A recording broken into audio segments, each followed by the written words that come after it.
Hey, book club. I am actually really excited to share with you The Witness for the Dead by Katherine Addison. This is The Goblin Emperor Book 2. Now, I am a huge fan of The Goblin Emperor, and you might be too, especially if you appreciate intricate drama, courtly intrigue, and micro-detailed world building. Check it out. But also watch out, because when I say micro detail, I mean really, really micro. It might drive some of you nuts. Anyway, when I learned Katherine Addison was adding to the world of the Goblin Emperor with a new story called The Witness for the Dead, I got all excited in that way that only the nerdiest of book nerds can truly understand. I pre-ordered my copy, I put it on my calendar, I arranged my reading schedule so it would be open when the book landed on my Kindle. You know, just like everyone else does. Right? Right? Okay, maybe not. Whatever. I was excited, okay? The day arrived, my book schedule was clear, and I jumped right in. And here's what I found.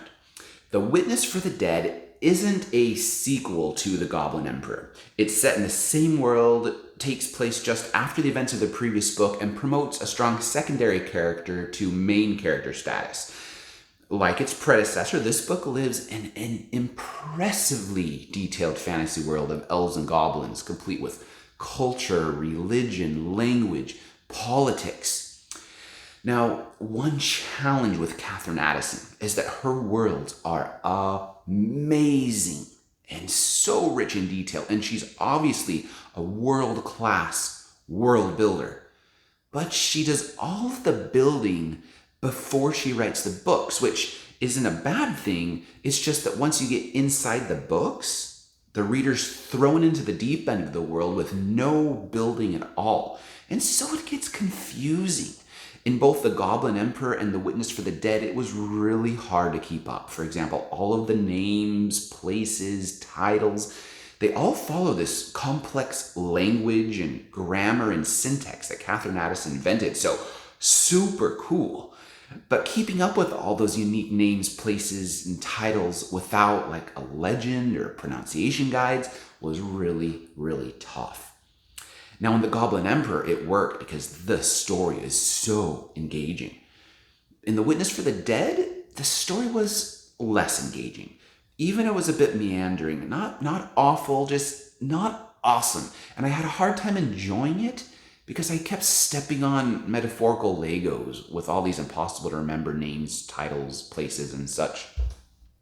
And the effort it took to stay focused on the story wasn't necessarily equal for me to the pleasure of the outcome. Now, was it the story of a kind and worthy man coming to grips with past mistakes and failed love? Was it a whodunit mystery? Was it about one man's battle to do the right no matter what?